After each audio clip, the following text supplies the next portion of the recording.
경북에서 각종 모임과 관련한 코로나19 확산세가 연일 지속되고 있습니다. 최근 닷새 사이 확진 판정을 받은 43명 가운데 38명이 지역 감염입니다. 달빛 내륙철도 조기 건설을 위해 대구시와 광주시 등 관련 지자체들이 다양한 방법을 모색 중입니다.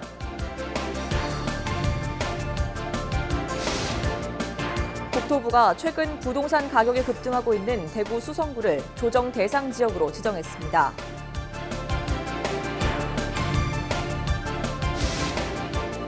지방대학 위기의 원인과 실태를 진단하고 이를 극복하기 위한 대안을 찾는 연속기획 순서. 오늘은 무분별한 대학 설립과 여전히 유리벽인 지역 인재 채용 실태를 짚어봅니다.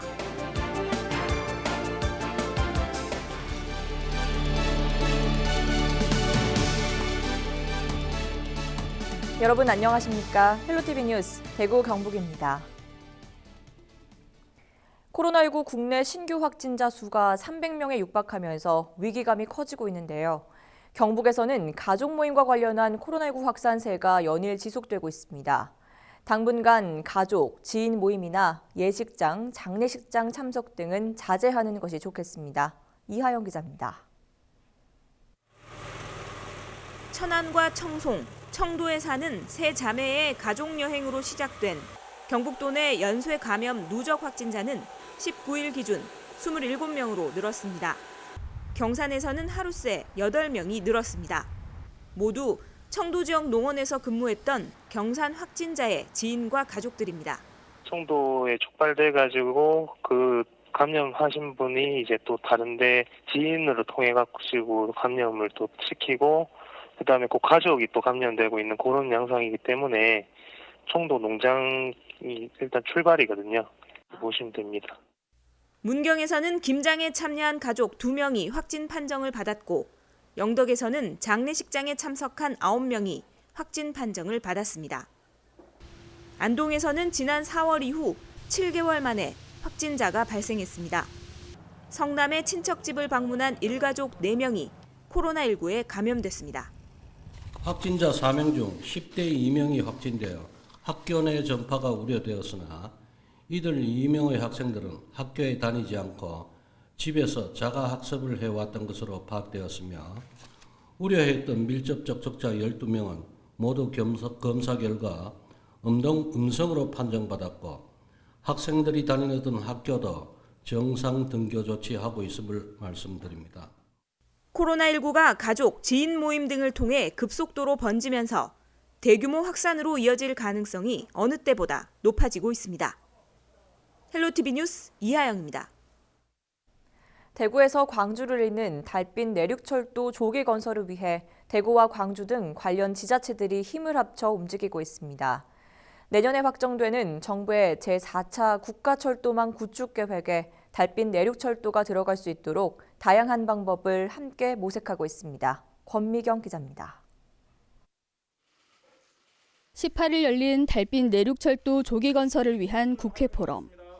대구시와 광주시 등 달빛 내륙철도가 지나가는 14개 지자체 관계자와 국회의원 등이 한자리에 모였습니다. 내년에 발표되는 제4차 국가철도망 구축 계획에 달빛 내륙철도가 반영될 수 있도록 지원하기 위해서입니다. 영남권 1,300만 그리고 또 이 호남권에 또 800만 이걸 연결하는 그러한 이 남북권 경제종 공동체의 핵심 인프라가 바로 이 달빛 내륙 고속철도가 될 것입니다. 달빛 내륙철도는 총 길이 191.6km로 대구와 광주를 1시간대로 연결합니다. 지역 접근성이 좋아지는 것은 물론 산업구조가 연계되면서 일자리 창출, 관광 활성화 등의 효과도 클 것으로 예상됩니다. 문제는 경제성입니다. 앞선 1, 2, 3차 국가철도망 구축 계획에서 경제성이 부족하다는 이유로 예비 사업으로만 포함되었기 때문입니다. 대구시를 포함한 관련 지자체들은 경제성보다 지역 균형 발전 측면에서 접근해야 한다는 입장입니다. 수요와 공급, 거기에 맞춰서 지금까지 정책이 서울 중심으로 진행돼 왔고 이제 지금 그 정책적 패러다임의 변화가 공급을 하고 그 다음에 수요를 창출해서 그 지역 균형 발전이라는 그런 목표가 동시에 이루어질 수 있도록. 제4차 국가철도망 구축 계획은 내년 6월쯤 확정됩니다.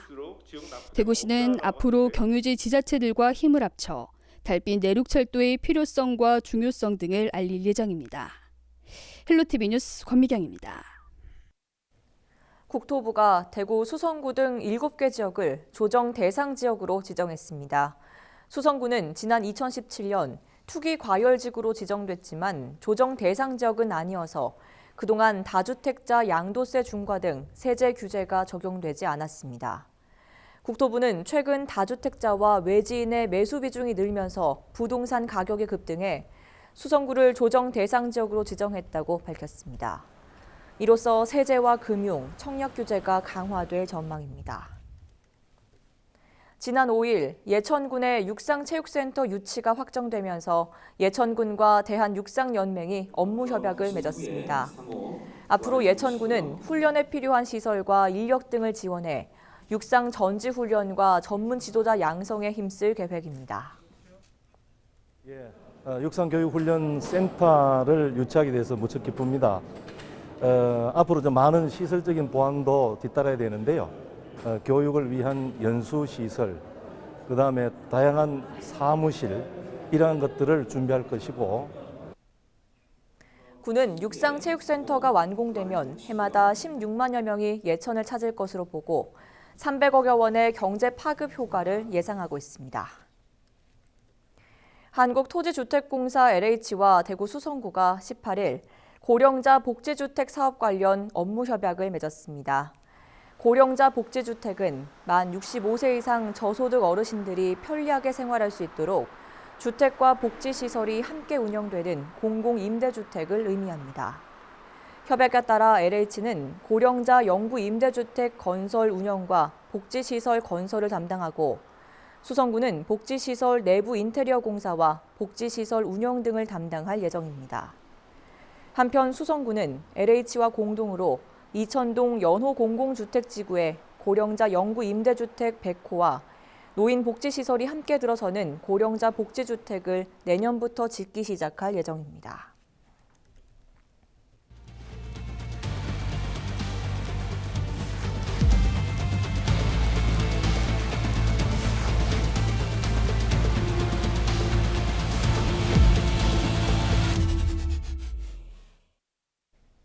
(1996년) 당시 정부는 대학 설립 준칙주의를 발표했습니다. 대학의 설립 요건이 대폭 완화되고 정원의 자율화가 도입됐는데요. 부작용은 4년 뒤인 2000년대부터 본격화됐습니다. 인구 자체가 줄고 학령 인구 감소세가 두드러지면서 이미 전국 곳곳에 생겨난 대학들은 신입생 감소 문제에 직면하게 됐는데요. 교육부가 2014년에서야 대학 설립 준칙주의를 폐지했지만 여전히 치명적인 위기가 계속되고 있습니다. 서경 기자가 취재했습니다. 1996년 당시 정부가 대학을 설립하는 요건 자체를 대폭 낮추고 정원 자율화 방침을 세우면서 전국에 대학 60여 개가 우후죽순 생겨났습니다. 대학이 늘어 진로 선택의 폭은 넓어졌지만 부작용은 계속되고 있습니다. 학령 인구가 급속도로 줄면서 대학 정원이 미달되는 사태가 전국 지방대 곳곳에서 발견된 겁니다.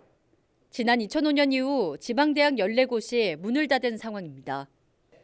교육부는 2014년에서야 대학 설립 준칙주의를 폐지했습니다. 하지만 이미 몸집을 키운 지방대학들의 위기는 예정된 수순을 밟고 있습니다. 전국 대학의 입학 가능 인원 추계 결과를 살펴보면 2020년 45만 7천여 명인데 반해 4년 뒤에는 16%가 감소할 전망입니다. 17년 뒤인 2037년에는 31만 5천여 명일 것으로 예상되는데 지금보다 31% 줄어드는 겁니다. 근본적으로는 지역의 인재가 밖으로 유출되지 않았으면 좋겠습니다. 그래서 그들이 지역 발전의 동력이 될 수 있어야 할 거고요. 그런 과정에 지역 간 교육의 질 격차를 해소하고 이를 위한 투자를 확대하고 또 그에 상응하는 사회문화적, 경제적 여건을 개선하기 위한 여러 가지 방안들이 좀 마련되고 추진되어야 하는 게 아닌가. 지난 8월 교육부가 발표한 2021년 정부 재정지원 제한대학 지정 방안은 지방대의 위기를 키울 것으로 전망됩니다. 교육부는 내년부터 신입생 충원율을 못 채우는 대학은 정부 재정 지원을 못 받게 할 계획인데 학령 인구 감소세와 더불어 코로나19로 외국인 유학생 유치도 쉽지 않습니다. 국회 교육위원회 소속 서동용 의원은 이번 국정감사에서 수도권 대학과 지방대학의 예산 지원 격차를 꼬집었습니다.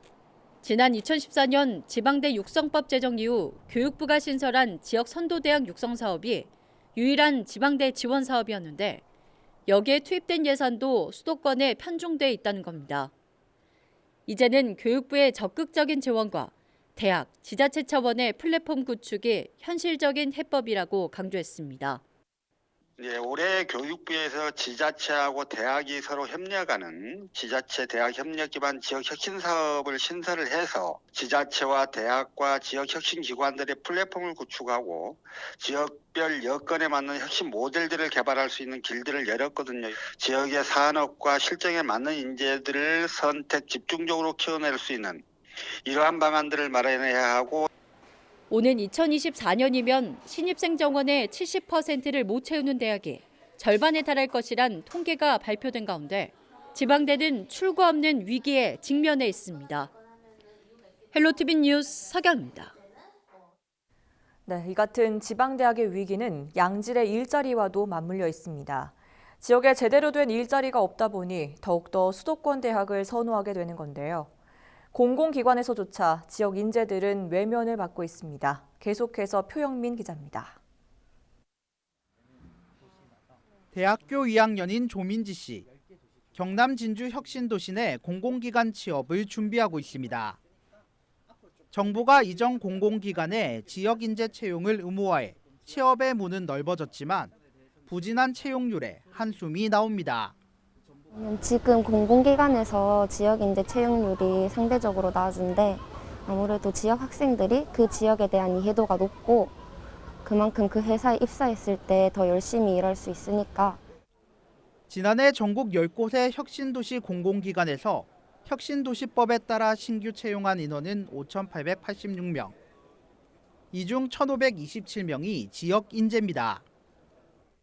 지역별로는 부산으로 이전한 공공기관의 지역인재 채용률이 35.7%로 전국 평균인 25.9%보다 높았고, 반면 제주는 21.7%에 머물러 전국 최하위 수준이었습니다.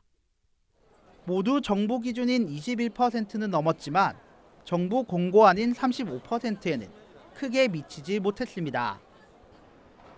일부 공공기관들은 지역 소재 대학 수와 관련 학과 등이 부족해 오히려 채용에 어려움을 겪고 있다고 하소연합니다. 정부가 대전과 충청권처럼 동일 생활 권역의 지역 대학까지 인재풀을 확대하는 방안을 제시했지만 해당 지자체의 청년 일자리 수를 두고 지자체들이 대립하면서 가로막혀 있습니다. 이랑 같이 합치게 될 경우에 괜히 손해를 볼 수도 있고 그런 이해관계가 다를 수 있잖아요. 그러다 보니까 이제 이게 그 광역화를 하려면 법에서 그 지자체들 간에 이제 의견을 다 듣고 합의를 해서 하게 돼 있어요. 근데 이제 그게 좀 안 되는 부분도 있죠. 이전 공공기관들이 차별 없는 채용을 강조하지만 보이지 않는 유리벽이 존재하는 상황. 지역 대학들은 공공기관 지역 인재 채용에 맞춰 취업 지원 프로그램을 운영해 돌파구를 찾고 있습니다. 일단 경남 이전 공공기관 중심으로 이제 채용 정보나 이제 입사를 한 선배들의 사례 등을 제공을 하면서 학생들이 좀 구체적인 취업 준비를 할 수 있도록 지원을 하고 있습니다. 정부는 오는 2022년까지 이전 공공기관 채용 인원의 30%를 지역 인재로 채운다는 계획을 세웠습니다. 하지만 공공기관에 필요한 인재를 지방대학들이 제대로 양성할 수 있도록 하는 정부의 적극적인 지원이 없다면 제도 자체가 유명무실해질 것이라는 우려가 커지고 있습니다. 헬로티비 뉴스 표영민입니다. 문경 산양 양조장이 2020 대한민국 건축문화제에서 대한민국 공간문화대상 우수상과 한국건축가협회 건축상을 차지했습니다. 1944년 건립된 산양 양조장은 탁주 생산에 적합한 특별한 구조로 이뤄져 있으며 1998년 가동을 멈춘 이후 가정집으로 사용되어 오던 것을 올 1월 문경시가 매입해 복합 문화공간으로 탈바꿈시켰습니다.